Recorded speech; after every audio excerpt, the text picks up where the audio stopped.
there guys, Aaron Chan here for Thrower Football, DRFC, your Dogs Rovers fan channel. Now, we are waiting for that draw at 20-4 in the afternoon for the Carabao Cup and the Papa John's Trophy, aka EFL Trophy.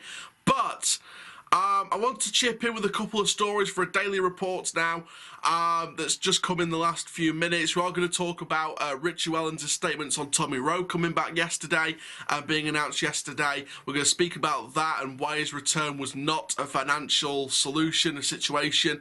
But first of all, we're going to break up our first story, our breaking story about John Bostock. Now, before we get started, please like, comment, subscribe, click the notification bell so you don't miss the video, and let's get straight into this one. So, this has come via the Free Press. Now, Rovers midfielder John Bostock is a potential transfer target for Sheffield Wednesday, according to The Star. Now, the Owls boss Darren Moore signed Bostock for Rovers in January and is reported to have been keen to reunite with the midfielder, who he only worked with until March the 1st before leaving for Hillsborough.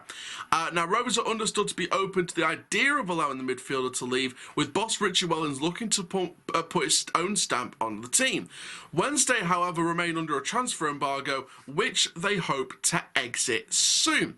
So obviously there's these talks about Bostock. There's these talks about, you know, him leaving.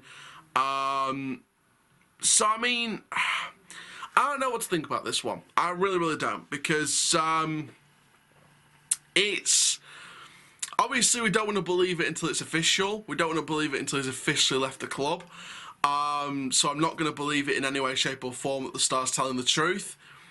If they were telling the truth, would I be a fan of John Bostock leaving the club? Me personally, he's a wonderful guy. I think on his best day, he's a very physically demanding midfielder. He demands that presence. We've been really excited to see this close and Bostock midfield involvement with a centre midfielder at the side as well. So, you know, we're really excited to potentially see that. But if we're not going to see that now, then it's going to be weird not seeing Bostock there anymore. But I mean, whether he goes or not, I think Wellens has a plan. I mean, we've seen, you know, other links from news reports about this Alfie McAlmont guy on loan from Leeds United. You know, will we get him in or not? And again, I won't believe it until it's officially told by the club, until the club have officially said he's joining. You know, personally, would I be a fan of Alfie McAlmont joining on loan from Leeds for the season? Yes, I would. He scored 8 goals in the league last time. Last time he was out on loan, he scored 8 goals. And, you know, he looks a different level on his best day. So, I'd be a personal fan of bringing him in. But like I said, I won't believe it until it's official from the club. But me personally, as a fan, I would bring him in. Bostock leaving, again, he's a physically demanding player. On his best day, he's brilliant. I think it's just what's best for both parties, really. You know, what's the best situation for both parties in this particular moment? So, you know, is it best if John Bostock leaves, or is it best if John Bostock stays? And you've got to take into account the fact that Sheffield Wednesday are under a transfer embargo. So, you know, if they can't find any way around bringing in transfers, they cannot bring anyone in, which means we'll have Bostock till at least January. So, again, we don't believe it. We don't want to believe it until it's official by the club or by the official sources from the club. But, I mean, it should be an interesting situation to follow. I mean, comment down below, would you let Bostock go to Sheffield Wednesday, or whoever wants him? If anyone else wants him as well, Sheffield Wednesday, yeah, would you let Bostock go out of this squad, or would you keep him till at least January, or give him the season to work under the new manager? I don't know. You tell me. You tell me in the comments down below what you think. But we're going to go into the second and final story about Tommy Rowe. Now, this is all about how Donny Rovers have got a real bargain. Now, Richie Wellens has been incredibly impressed by Rowe's desire to secure the return to Doncaster Rovers after he rejected more lucrative deals elsewhere to do so.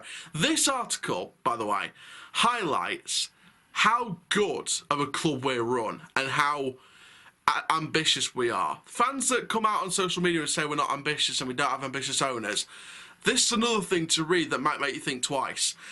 So Rowe has returned to Rovers 2 years after departing for Bristol City and has become the fourth signing of the Wellens era. The 32-year-old had multiple offers put to him by clubs across the country, and despite being offered bigger contract elsewhere, he opted to return to the Keepmo.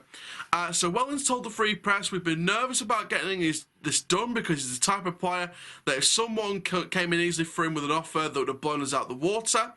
But I'd have to say that Tommy Rowe has not signed for Doncaster Rovers for financial reasons. He's come because he's hungry, he wants another promotion on his CV, and he wants to work in an environment with a group of staff and players that he can see are fighting together and moving forward. I had to take my hat off to Tommy, and he's accepted the deal he's been offered. From the outside, people looking in and saying Doncaster Rovers have paid the lots of money, but it's absolutely not the case. He's someone we've got in as a real bargain, and he's coming with a tremendous career already under his belt, but he just wants to kick on with his career. The club have played a big part in it because he's got his relationship with the supporters and his memories of the supporters. I think that went a long way in the decision too. He feels that Rowe, who made 144 appearances for Rovers in his previous spell, would be like a like-for-like replacement to Reece James.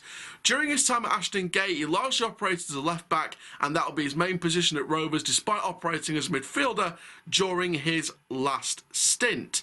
But according to Wellens, his versatility makes him the ideal replacement for James, who earned a move to the Championship side Blackpool earlier this month.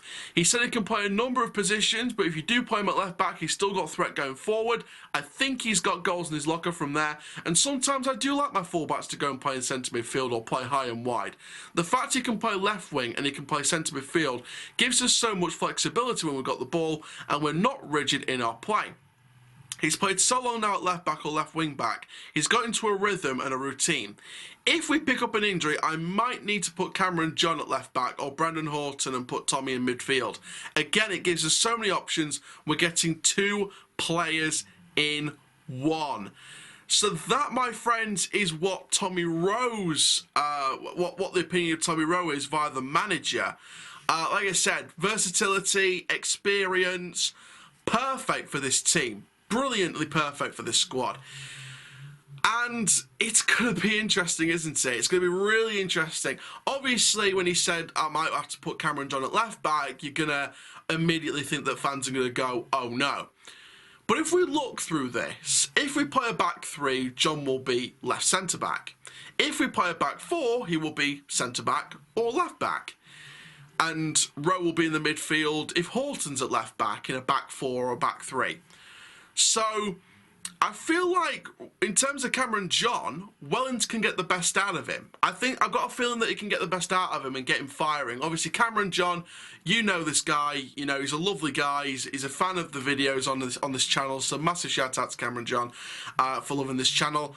And I feel like he can do bits under Wellens, pure bits, and it's just going to take that extra kick. And I think the versatility in Tommy Rowe and the versatility he brings coming back into this team is a positive for the rest of the squad, not just Tommy Rowe. And the fact that he turned down lucrative offers elsewhere in this country just proves that that we are a pulling power in some direction, whether it's getting loads of game time or whether it's the promotion, whether it's the hunger and desire, whatever the reason is, we are a pulling power for so many players now. And it's not even like we're signing kids on loan anymore. We are signing permanent players on 2 or 3 year deals that will stay here for a good number of years, that will stay in this club for longer than their current deals. So we have players that want to be here and will want to work hard, that will want to get promoted. And that's the thing we missed out on during the window last season. That's one of the reasons why I think Darren Moore was a little bit of a liability, in my opinion, in the transfer market. You know, he'd only sign kids. He wouldn't bring many permanents through the door. You know, the usual, we'll get it over the line kind of thing. It didn't feel like a great time, to be honest, even though, you know, Darren Moore is a former Premier League and Championship manager. You know, I think something didn't feel right with the era. It had no plan B. We were signing a load of kids. And, you know, when it all went wrong, he jumped ship. So I don't see the same thing happening here. So there we go, guys. Thank you very, very much for watching this daily reports. Make sure you like, comment, subscribe. Stay tuned for 4:20 on Sky Sports for the Carabao Cup draw 4:30, I believe, is the Papa John's Trophy draw. We find out which under-21 teams will be in what group. So I'll bring you a full video detailing both in the same video. That'll be out between 5 or 6 p.m. Fingers crossed if all goes to plan. And for now, guys, I'm Aaron Chandler from Throw Football, DRFC. Keep living the Rovers life, and that, my friends, full-time. Rovers tie-dye. Comment down below what your thoughts are on both stories. Rowe coming back and turning down lucrative offers elsewhere, and Bostock potentially leaving for Sheffield Wednesday.